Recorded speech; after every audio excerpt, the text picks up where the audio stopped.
दिल्ली में आयोजित कांग्रेस की अहम बैठक में शामिल होकर लौटे प्रदेश कांग्रेस अध्यक्ष दीपक बैज ने संगठन को लेकर बड़ा बयान दिया।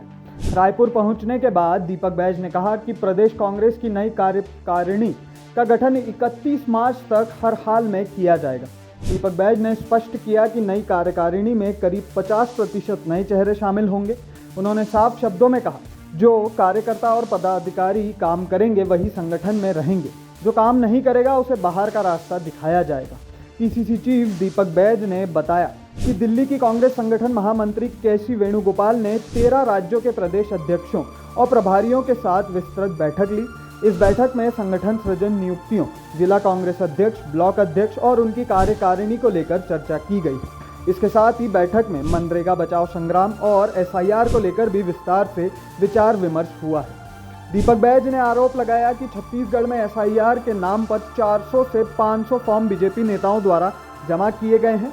बैठक में ये मुद्दा भी उठा कि एसआईआर के दौरान विशेष वर्ग के लोगों के नाम काटे जाने की कोशिश की जा रही है, जिस पर गंभीर चर्चा हुई है। दीपक बैज ने बताया कि नई प्रदेश कांग्रेस कार्यकारिणी के गठन के लिए समय सीमा तय कर दी गई है। 31 मार्च तक नई कार्यकारिणी बनाने का स्पष्ट टास्क दिया गया है और 1 महीने के भीतर इस पर प्रगति रिपोर्ट देने के निर्देश भी मिले हैं। यहाँ पर दीपक बैज ने कहा है कि 50% लोग नए आएंगे, यानी जो पुराने चेहरे हैं उनको यहाँ से बाहर किया जाएगा। पीसीसी चीफ दीपक बैज दिल्ली में एक महत्वपूर्ण बैठक से शामिल होकर लौटे हैं और उस बैठक में कई राज्यों के पीसीसी चीफ भी आए थे, वहां के प्रभारी आए थे, प्रभारी सचिव भी आए थे और वहां से बैठक करके लौटे हैं। और उनके एक महत्वपूर्ण टास्क दिया गया, महत्वपूर्ण जिम्मेदारी दी गई कि 31 मार्च तक उनको प्रदेश की कार्यकारिणी भी बनाना है, मंडल का भी विस्तार करना है और बूथ का भी विस्तार करना है। तो किस तरह से उनको जानकारी दी गई है, किस तरह से उनको टास्क दिया गया है, उस संबंध में चर्चा करते हैं। आपको दिल्ली में काफी महत्वपूर्ण जिम्मेदारी दी गई है। देखिए, दिल्ली में जो बैठक है वो ये महत्वपूर्ण बैठक थी संगठन को मजबूती के लिए और संगठन को मजबूती कर आगे की रणनीति के लिए।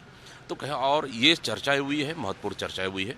एसआईआर को लेकर चर्चा हुआ है, मनरेगा बचाओ संग्राम के लिए चर्चा हुआ है। मतलब बेहतर और शानदार चर्चा हुई है और कहीं ना कहीं निर्देशित भी किया गया है कि जो प्रदेश की जो कार्यकारिणी, प्रदेश की कार्यकारिणी भी बनाना है, साथ ही बूथ से लेकर प्रदेश तक, जिस तरह से ब्लॉक की कार्यकारिणी, अभी उसके बाद फिर डीसीसी कार्यकारिणी, इस तरह की जो हमारी कार्यकारिणी बाकी है, जो अभी नए ब्लॉक अध्यक्ष, जिला अध्यक्ष बने, उनको भी बहुत जल्द ही अपडेट करना है।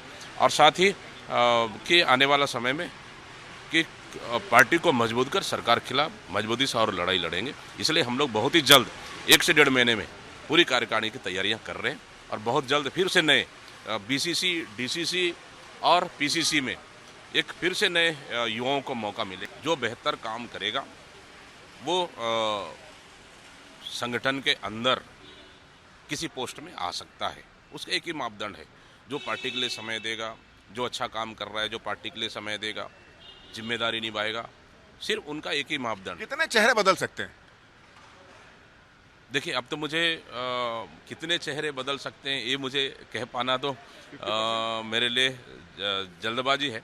लेकिन अब हम लोग कि अब लिस्ट लेके अब बैठेंगे, फिर हम लोग कौन बेहतर काम कर रहा है, किसको अंदर आना चाहिए, वो हम लोग तैयारियां शुरू करेंगे। साथ ही सीनियर नेताओं से भी चर्चा करेंगे। देखिए, किसी भी दल में हो, अगर देखिए कांग्रेस जैसे बड़ी पार्टी है, बड़ी पार्टी को चलाना इतनी आसान काम नहीं है। लेकिन मेरे जैसे लोगों के लिए तो कहीं भी सामंजस्य बैठाने की जरूरत नहीं। अरे मुझे महंत जी के साथ बैठना है, टीएस बाबा के साथ बैठना है, भूपेश बघेल जी के साथ बैठना है, ताम्रध्वज साहू जी के बैठना है और सीनियर नेता है उनके साथ मुझे चर्चा करना है। तो कहीं कोई दिक्कत नहीं है। हम लोग आपस में चर्चा करके जो बेहतर कमेटी हो सकता है प्रदेश कार्यकारिणी की, वो हम लोग कमेटी बनाएंगे, नई टीम बनाएंगे, फिर सरकार के खिलाफ लड़ाई लड़ेंगे। अब इस पूरे मामले पर आपकी क्या राय है? आपकी राय आप हमारे साथ कमेंट बॉक्स में शेयर करना ना भूलें। बाहर